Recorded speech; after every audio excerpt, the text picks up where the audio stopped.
સ્વામિનારાયણ હરે. સ્વામિનારાયણ હરે. કેટલા વચનામૃત આવ્યા હતા? 71મું. 70 પૂરું થઈ ગયું હતું. શું આવ્યું હતું છેલ્લી વાત?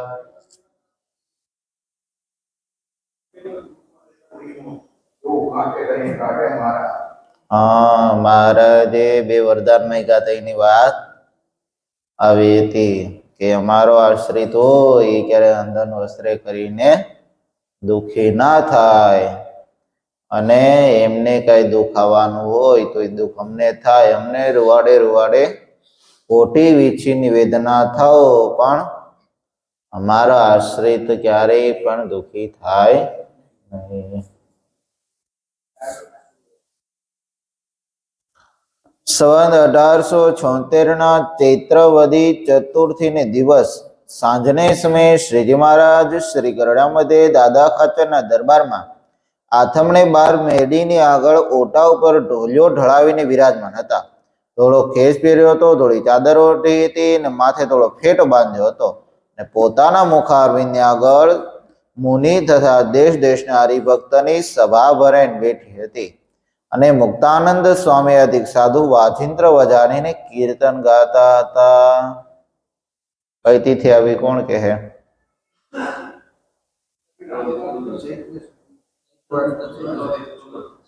ચૈત્રવદી ચતુર્દશી, ચોથ. સરસ. પછી શ્રીજી મહારાજ બોલ્યા છે, હવે કીર્તન ભક્તિની સમાપ્તિ કરીને માહોમાહી પ્રશ્ન ઉત્તર કરો. પછી સોમલેખ આચાર્ય પ્રશ્ન પૂછ્યો છે, ભગવાન પોતાના ભક્તના સર્વે અપરાધ માફ કરે છે, પણ એવો કયો અપરાધ છે જે ભગવાન માફ ન કરે? તો અદ્ભુત પ્રશ્ન પૂછ્યો. કોને પૂછ્યો? પહેલા તો સોમલાખ આચાર્ય. શું પૂછ્યો? ભગવાન બધા અપરાધો માફ કરે છે, પણ એવો એક કયો અપરાધ છે કે જે ભગવાન માફ કરતા નથી?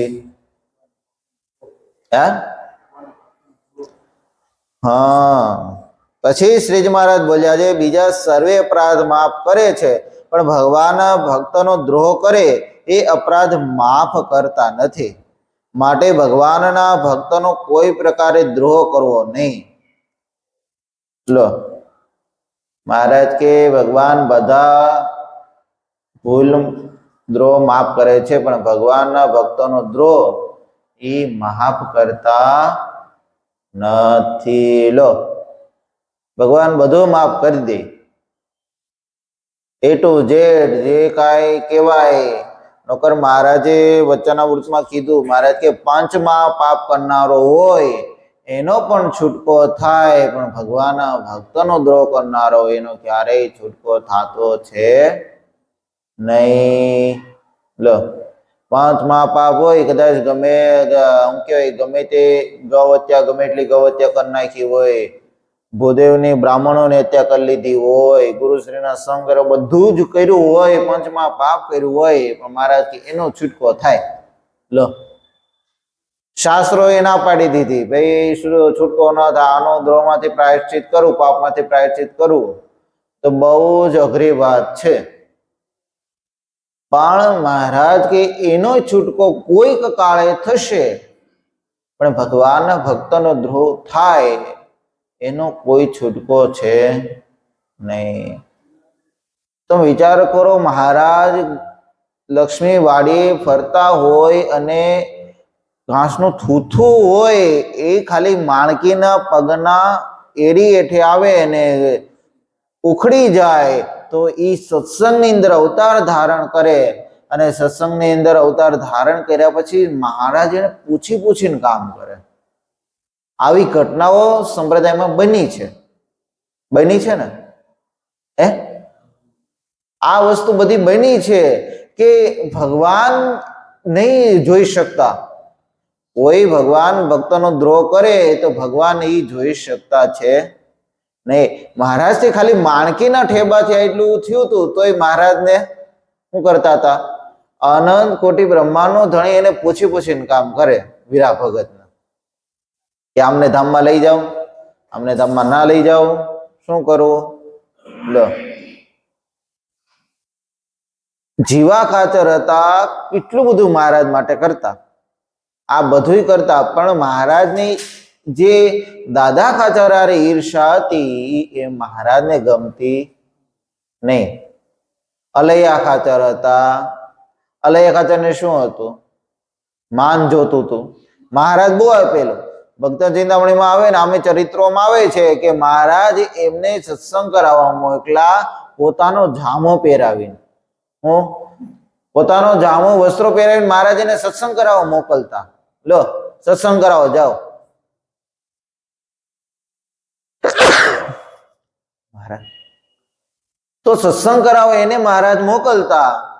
આ બધી વસ્તુ બનતી, પણ મહારાજે એમને ખબર હતી જ્યાં લગીને સાચું, બધું સાચું પહેલેથી. અને તમે હરિચરિત્રામૃત સાગર વાંચો તો એની અંદર તમે જોજો, જ્યાં જ્યાં જીવા ખાચર કે અલૈયા ખાચર આ તે જે કોઈ હારે હોય અને ત્યારે મહારાજે સત્સંગની અંદર નિર્માની થઈને રહેવાની વાતો કરી. આખા હરિલામૃતમાં જોઈ લેજો, હરિલામૃત સાગરની અંદર ઠેઠ લગીન, હરિચરિત્રામૃત સાગરની અંદર ઠેઠ લગીન મહારાજે લખી.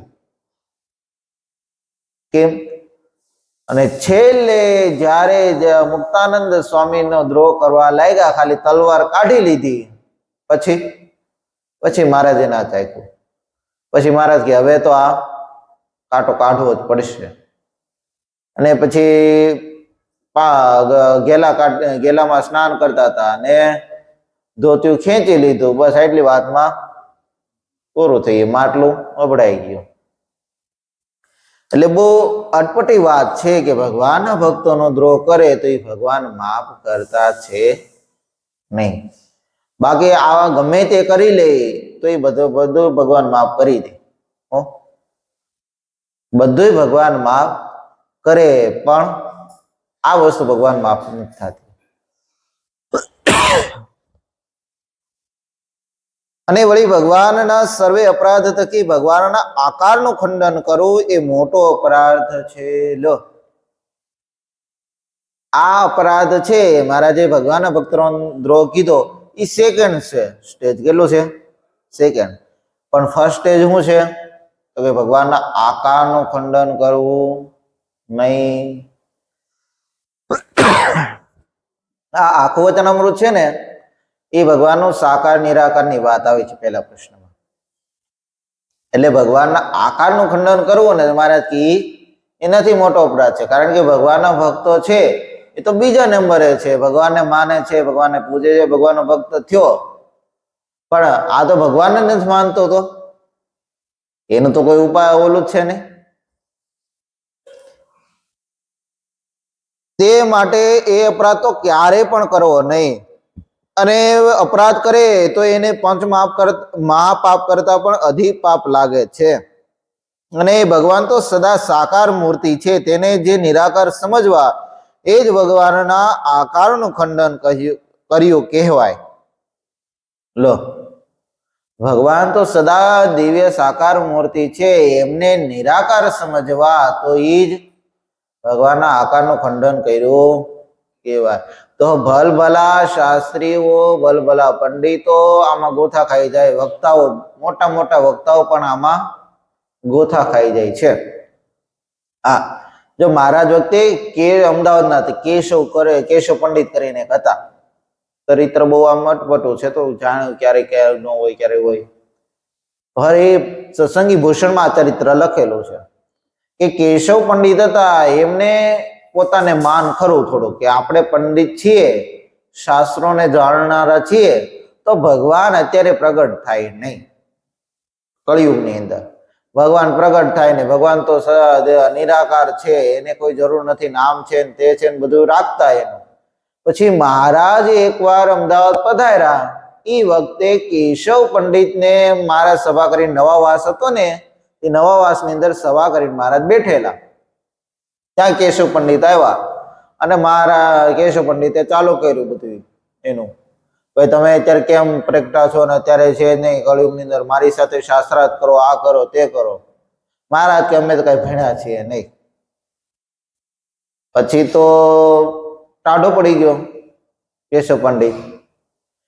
પછી મહારાજે કીધું આ છોકરો વેદ બહુ હારા બોલે છે, એને જોઈએ એના મુખે તમે સાંભળો. એમ કરીને મહારાજે છોકરા પાસે વેદ બોલાવ્યા. છોકરા પાસે વેદ બોલાવ્યા એટલે કેશવ પંડિતને માન ગળ્યું થોડુંક થોડુંક કે આ છોકરો તો અહીંયા આખો દી હળિયા પાટી કરે છે, ક્યારેય વેદનો વ નથી બોલ્યો ને એને આ વેદ આવડે કેમ.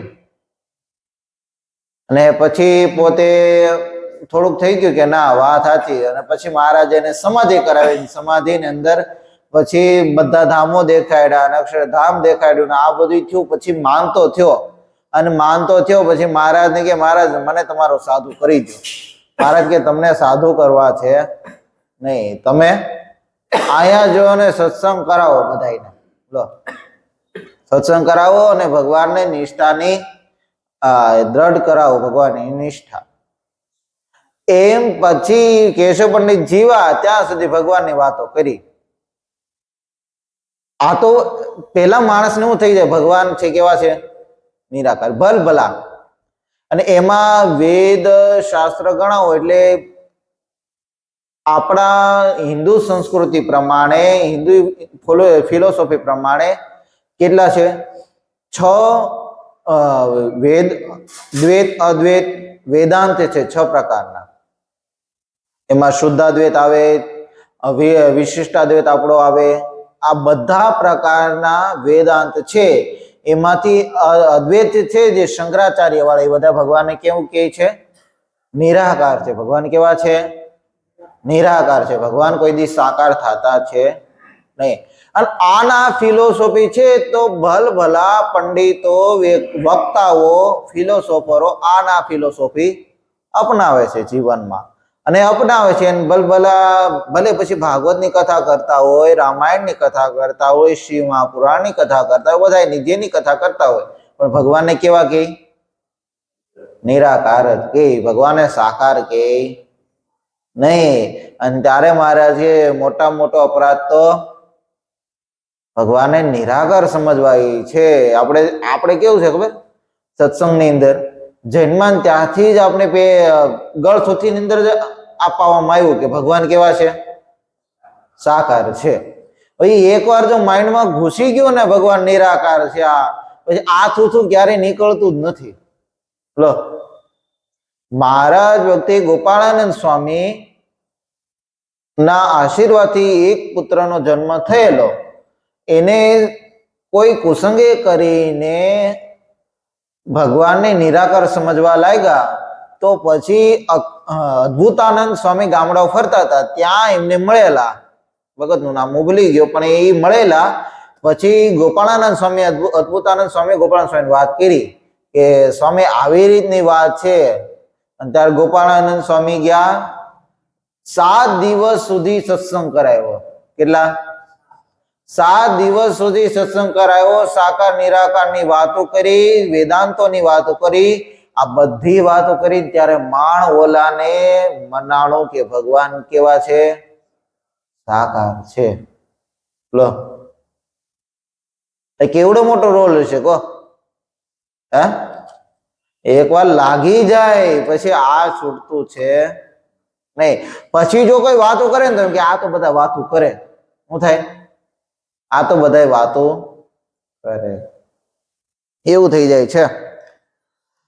માટે મહારાજ કે ભગવાન તો સદા સાકાર જ છે, એને નિરાકાર સમજવા નહીં. એ જ ભગવાનના આકારનું ખંડન કર્યું. કેવા? અને પુરુષોત્તમ એવા જે ભગવાન તે જે તે કોટી સૂર્ય ચંદ્ર સરીખું તેજોમય એવું જે પોતાનું અક્ષરધામ, તેને વિશે સદા દિવ્ય આકાર થકા બિરાજમાન છે. અને બ્રહ્મરૂપ એવા જે અનંત કોટી મુક્ત તેમણે સેવ્યા છે. ચરણ કમળ જેના એવા છે. અને પરબ્રહ્મ પુરુષોત્તમ એવા જે ભગવાન તે જ પોતે કૃપાએ કરીને જીવના કલ્યાણને અર્થે પૃથ્વીને વિશે પ્રગટ થાય છે. ત્યારે લો મહારાજ કે એવા જે ભગવાન છે તે આ પૃથ્વીને વિશે પ્રગટ થાય છે, જે દિવ્ય અક્ષરધામને વિશે બિરાજમાન છે એ જ ભગવાનનું થાય છે, પૃથ્વીને વિશે પ્રગટ થાય છે. ત્યારે જે તત્વોનો અંગીકાર કરે છે તે સર્વ તત્વ બ્રહ્મરૂપ છે. કાજે રામકૃષ્ણાદિક અવતારને વિશે સ્થૂળ સૂક્ષ્મ ને કારણ એ ત્રણ દેહ તથા જાગર સ્વપ્ન સુષુપ્તિ ત્રણ અવસ્થા તે જણાય છે. તથા 10 ઇન્દ્રિયો પંચ પ્રાણ ઇત્યાદિ સર્વ તત્વ મનુષ્યની પેઠે જણાય છે. પણ એ સર્વે કેવા છે તો કે બ્રહ્મરૂપ છે, પણ માઇક નથી. તે માટે ભગવાનના આકારનું ખંડન ક્યારેય પણ કરવું નહીં. લ્યો મહારાજ કે ભગવાન જ્યારે આ પૃથ્વી પર અવતાર ધારણ કરે છે ત્યારે જે કઈ તત્વ છે દેહ છે એ પણ કેવો થઈ જાય છે? બ્રહ્મરૂપ થઈ જાય છે. ત્યારે એ કઈ રહેતો છે નહીં. લો નકર જો એક ભાવનગરના રૂપાભાઈ, હા રૂપાભાઈ ભાવનગરના, હવે એમને સત્સંગ કરાવ્યો તો ભગવતે એમને એવું કીધેલું કે વાત એવી કરેલી કે ભાઈ ભગવાન હોય ને એને કઈ આકાર ના હોય, માઇક આકાર ના હોય, એટલે કે ભગવાન કઈ હાડકું બાડકું ના હોય. તો આ રૂપાભાઈ ને વાત મનાઈ ગઈ કે ભગવાન હોય ને ભાઈ હાડકું ના હોય. પછી તો એક વાર એવું થયું કે મહારાજે રૂપાભાઈ ને સાથે લીધા. હજી નવો સત્સંગ થયેલો રૂપાભાઈ ને મહારાજ એવી લીલા કરી કે બાબો દેવન મહારાજ કે પાછળ આવે છે, હાલો આપણે ભાગો. તો મહારાજ ને રૂપાભાઈ બે ભાગતા હતા. તો ભાગતા ભાગતા કોઈ સીમમાં વહી ગયા અને કોઈ ખેતરની અંદર મહારાજ વહી ગયા. તો મહારાજ પછી રૂપાભાઈ કે રૂપાભાઈ હવે ઠાકી ગયા છે, થોડાક પગ થંપી કરો. તે રૂપાભાઈ પગ થંપી કરવા લાગ્યા. તો પગ થંપી કરવા ગયા ને તો આખો પગ આમ દબાયો, ત્યાં તો ભેગો નળો દેખાય નહીં ક્યાંય. તે રૂપાભાઈ ને એમ થયું, મહારાજ રૂપાભાઈ અચંબામાં હોય. મહારાજ આ તમારે તો હાડકું જ નથી. અરે મહારાજ કેવું ના હોય, ગોઠણ દબો, ઢાંકણી તો હોય જ. તે ગોઠણ દબાઈ ગયા, ગોઠણ આખો ભેગો. તે પાછી મહારાજ તમારે તો ઢાંકણ ગોઠણ નથી. અરે મહારાજ કે એવું ના હોય, હાથ દબો, કોણી તો હોય જ. હાથ દાબ્યો, હાથ નો હાડકું ને હાથ ભેગો થઈ ગયો. તો મહારાજ કે મહારાજ તમારે હાથમાં હાડકું નથી. મહારાજ કે એક કામ કરો, માથું દાબો, ખોપડી તો હોય જ. અને માથું દાબ્યો ત્યાં તો આખું ભેગું. હવે વિચાર કરો કેવું લાગતું હશે, આખું માથું ભેગું થયેલું હોય. આમ તો રૂપાભાઈ એક જ બનેલા ને આના દ્રશ્યના જાણકાર, બાકી કોઈ હશે? કારણ કે કોઈને એવો સંકલ્પ તો હતો નહીં. નગર જો ઘણા કેવો હતો કરે, મને હે ને એવું છે મારી મેમરી ની અંદર, હરિભગત ના નામ હોય ને આળા ભૂલાઈ જાય. હા, એ બે હરિભક્ત ને એકને એવો સંકલ્પ થયો, ઘણી વખત હાલો સંકલ્પ કરે ને એમાં એવું, એકને એવો સંકલ્પ થયો કે ભગવાન સ્વામિનારાયણ જો ભગવાન હોય તો મને આમાં બે હોટી મારે. અને સભામાં આવ્યા, મહારાજ કે ગામમાં છે તે સભામાં આવ્યા ને, તે મહારાજ આમ પાસે લાકડી બાકડી કઈ નહીં હોય પણ ઉભા થઈને લાકડી લઈ આવ્યા. લાકડી લઈને આને હોઈડમાં બે મારી. પછી આખા સભા બેઠ રહી હોય એના અચાનક ઉભા થઈને મહારાજ કેવું લાગે આવું. પછી મહારાજે ઓલા બધા હરિભક્તો આમ થઈ ગયું, લે મહારાજ કેમ મારે? અપા મહારાજ કે આને કેદુ નો સંકલ્પ હતો કે મને હોઈડમાં બે લાકડી મારે તો ભગવાન હાચા. તો ભગવાન હાચા કે નહીં? હા, એમાં રૂપાભાઈ ને એવો સંકલ્પ હતો તે મહારાજે એવી લીલા કરી. અને પછી મહારાજે મને ઓલા રૂપાભાઈ કે અરે મહારાજ ભૂલો આ બાપડા કોઈ માણાને હાડકા હોય, ભગવાન ને એવું કઈ આવે નહીં. આ વસ્તુ માણાની ત્યારે પછી તો રૂપાભાઈ સત્સંગી બહુ સારા હતા. રૂપાભાઈ ભાવનગર નું સિંહ કેવાતા, કેસરી સિંહ ગણાતા રૂપાભાઈ, એવા સત્સંગી થયા. એટલે ભગવાન હોય એને હંમેશા સાકાર જ મૂર્તિ હોય, ક્યારેય નિરાકાર હોય નહીં. અને કોઈ પણ માણસ આવે સંકલ્પ કરાવવા ત્યારે આવી રીતનો કંઈક ને કંઈક સંકલ્પ કરે. તો મહારાજ એવું પણ ચરિત્ર કરતા અને હંમેશા સાકાર મૂર્તિ સમજવા માટે મહારાજે ગમે તેવા, હવે અત્યારે એટલો બધો સમય જમાનો આવ્યો કે લોકો સોશિયલ મીડિયાના માધ્યમથી ઘણું ખરું જાણતા થયા, ઘણું થોડુંક ના હોય તો સમજતા થયા. ત્યારે પહેલાના સમયમાં એવું હતું જ નહીં. હવે કોઈ એ હતું જ નહીં કઈ સોશિયલ મીડિયાના હાથે કઈ. હવે હું હોય, ખેતર હોય અને ઘર હોય, આટલું જ હોય, બીજું કઈ હોય ને. એને ગામડું હોય એમાં કેવું હોય તો કે મોટું ગામડું હોય ત્યાં વળી શેરી બેરી કઈક પડે. બાકી ગામડાઓની અંદર હોય કે જ્યાં પોતાનું ખેતર હોય ત્યાં ખોડું હોય, ઘર હોય, બસ એ જ એટલું એનું, બીજું કાંઈ ના મળે. આવી રીતનું બધું હોય. એમાં મહારાજે ગામડે નેહડે જઈને મહારાજે આ બધી વાતો કરેલી કે ભગવાન કેવા છે? સાકાર છે, ભગવાન નિરાકાર છે નહીં. આ વાતો આપણે અત્યારે સમજવી ને તો આપણે કેવું આવે, સવારમાં ટાટાપોરમાં ઝોલા ચડી જાય. આમાં તો કેવું થાય, કારણ કે આ વાતો છે ને આમ સમજવા કેવું, પંડિત હોય ને વિદ્વાન માણસ એને કઈક આમ થોડોક ટપો પડે ખબર, પણ આપને એમ થાય હવે ભગવાન આ સાકાર છે પણ હું એને નિરાકાર સમજવાના. આવું ત્યારે થાય ક્યારે આપણે કોઈ દી સ્વપ્નમાં હોતા હોય ત્યારે આવો કોઈ દી સંકલ્પ થાય નહીં. એટલે આ વાત છે. પછી માત્રે દાદાલે પ્રશ્ન પૂછ્યો કે ઈર્ષાનું શું રૂપ છે? કોણે પ્રશ્ન પૂછ્યો? માત્રે દાદાલે પ્રશ્ન પૂછ્યો. ત્યારે શ્રીજી મહારાજ બોલ્યા છે, જેની ઉપર જેને ઈર્ષા હોય તેનું રૂડું થાય ત્યારે તેથી ખમાય નહીં, અને એનું ભૂંડું થાય ત્યારે રાજી થાય. આ જ ઈર્ષાનું રૂપ છે. લો, ઈર્ષાનું શું રૂપ છે? જેની ઉપર ઈર્ષા હોય એનું સારું થાય તો દેખાય નહીં, પણ જો ભૂંડું થાય તો રાજી થાય. અને આ ઈર્ષા એવી છે ને, ચિતાહારી. ચિતાહારી એક જ હળગાઈ નાખે પૂરું. પછી અને જયારે આ ઈર્ષા રૂપી ચિંતા હે ને એવી છે કે હળગાવ્યા જ કરે અંદર. શું થાય? એટલું અંદર હળગાવ્યા કરે કે માણસ પછી એમને ખુદને એવું થઈ જાય કે હવે ખુદ આને મારી નાખવું. ત્યાં લગીને એનું પૂરું થઈ. આ મચ્છાના ફૈબા હતા, એમના જીવનની વાતો શા માટે એવી બની? મહારાજને ભગવાન સ્વામિનારાયણ ભગવાન જાણતા હતા, અનંત કોટી બ્રહ્માંડના ધણી જાણતા હતા. માસે ફૈબા મહારાજને દીકરો કહીને બોલાવતા હતા, અને મહારાજ એનું વેણ હેઠું નહોતા પડવા દેતા.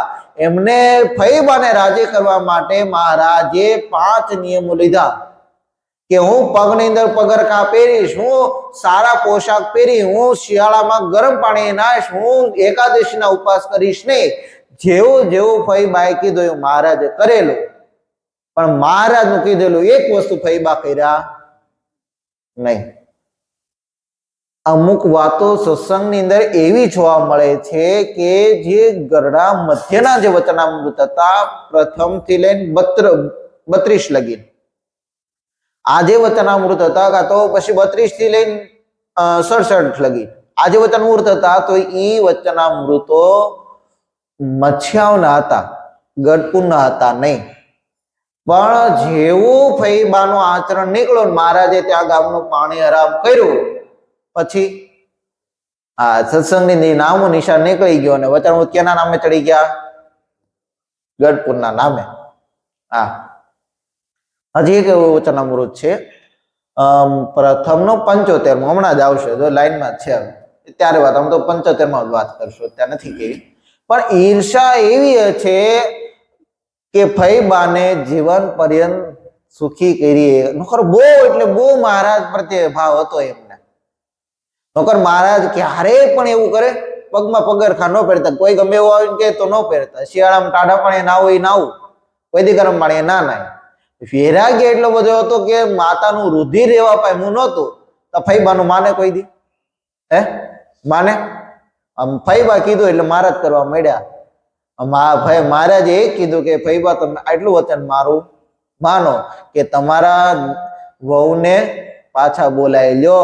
ત્યારે મહારાજને કે મહારાજ આ વસ્તુ બનશે નહીં. સૂરજને કદાચ પશ્ચિમમાં હોય પશ્ચિમમાં ઉગે, નદીના પાણી સમુદ્રમાં વિલીન ના થાય, સમુદ્ર સુકાઈ જાય, પૃથ્વી પરનું જળ સુકાઈ જાય, જે થવું એ થાય, પણ આ વસ્તુ બનશે નહીં. હું મારા વહુને પાછી બોલાવીશ નહીં. લો મહારાજ કે અમે જમતા ઉભા થઈ જશું. અરે મહારાજ આપ એવું ના કરો. પણ મહારાજ કે ફૈબા જો તમે નહીં બોલાવો તો અમે જરૂર કરશું. મહારાજ તો આપની ઈચ્છા. વિચાર તો કરો. જે વ્યક્તિ મહારાજના પખાળી ચરણામૃત પીતા હોય, મહારાજના અડધા વચને ટૂંક થવા માટે શુરા થઈ જતા હોય, પોતાના દીકરાને પણ મહારાજની સેવાની અંદર અખંડ રાખતા હોય, એવા વ્યક્તિ ફૈબા મહારાજને હું કે તમારે ના જમવું હોય તો તમારી ઈચ્છા, પણ વહુને બોલાવીશ નહીં. ત્યારે મહારાજ કે આ ઘરનું પાણી અમે આ ગામનું પાણી હરામ કરશું. મહારાજ તમારી ઈચ્છા. લો કેટલા સમય ઉત્સવ ત્યાં ફર્યા. મારા મચ્છાવની અંદર 20 થી 25 વાર ગયેલા છે. કેટલી વાર મચ્છાવની અંદર 20 થી 25 વાર ગયેલા છે. પણ એક ફૈબાની ઈર્ષા થઈ તો પછી પૂરું. એવું જીવન કૌન કેવું છે?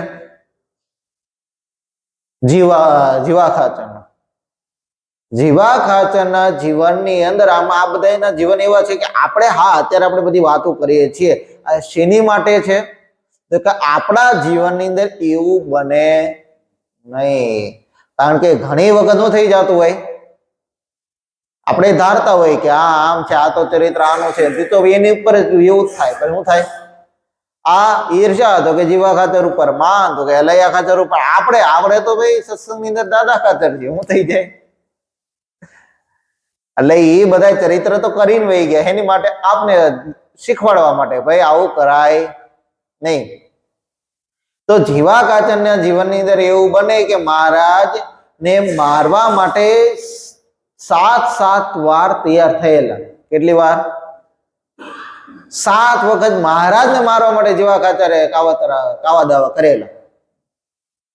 આમ ક્યારેક એવો સમય છે ને તો આપણે આખું A to Z ચરિત્ર એવું છે જીવા ખાચરનું. પણ એને ભગવાન પ્રત્યે ભાવ એટલો હતો. પાછો ભગવાન પ્રત્યે ભાવ એટલો, સમાજના કાર્યોની અંદર પણ ભાવ એટલો હતો. પોતે 69 કાળકડી વખતે જ્યારે અન્નક્ષેત્ર ખોલ્યું હતું, તો દાણા જ્યારે ખૂટવા લાગ્યા ને તો પોતે પોતાના પ્રાણને ત્યાગવા માટે તૈયાર થયા કે આજથી મારે અંજળ હરામ. કેમ? તો કે મારી પાસે હવે દાણા નહીં હોય, દાણા હું ખાતો હોઈશ ને કોઈ આવશે તો એને નહીં આપી શકીશ, ત્યારે શું થશે? લો આવી વિચારધારાઓ રાખનારા વ્યક્તિ પણ ઈર્ષાને કારણે હવે સત્સંગ રહેશે, શાસ્ત્રો હશે, જ્યાં લગીન કથા ગવાતી છે ત્યાં લગીન શું થાય? જીવા ખાતરની કથા કેવી થાય? ઈર્ષાવાળી થશે ને. એના જીવનના ઘણા બધા સારા પહેલુઓ છે, પણ મહારાજ ને સંતો જયારે રાજી ના થયા ત્યારે શું થયું? કોઈ ગમે એટલો કરે, કેટલી વાર કાન ભંભેરણી કરેલી, 1 વાર 2 વાર નહીં. ઘણી વખત કાન ભંભેરણીઓ થયેલી છે જીવા ખાચર તરફથી. જીવા ખાચર તરફથી ભાવનગર સાહેબ ને કીધું, વડોદરા નરેશ ને કીધું, પછી મુંબઈ ઠેઠ આટો મારી આવ્યા છે જીવા ખાચર. ક્યાં લગી? ઈર્ષાને કારણે. લો એટલે આ વસ્તુ કેનાથી થાય છે? ઈર્ષાથી થાય છે. મહારાજ કે જેનું રૂડું દેખી શકાતું છે નહીં, એનું ભૂંડું થાય તો રાજીનો રેડ થઈ જાય બાપલો. પણ ત્યાં લગીન તો કેવો થઈ જાય? એનું ભૂંડું કરવામાં પોતે કેટલું ભૂંડું નોતરી દે એ ખબર રહેતી છે નહીં. તો ઈર્ષા રાખવી નહીં. એની સાથે કથાનો સમય પુરો શ્રીપતિમ શ્રીધરમ સર્વદેવેશ્વરમ ભક્તિધર્માત્મજમ વાસુદેવમ માધવમ કેશવમ કામદમ કારણમ સ્વામિનારાયણમ નીલકંઠમ ભજે. સ્વામિનારાયણ.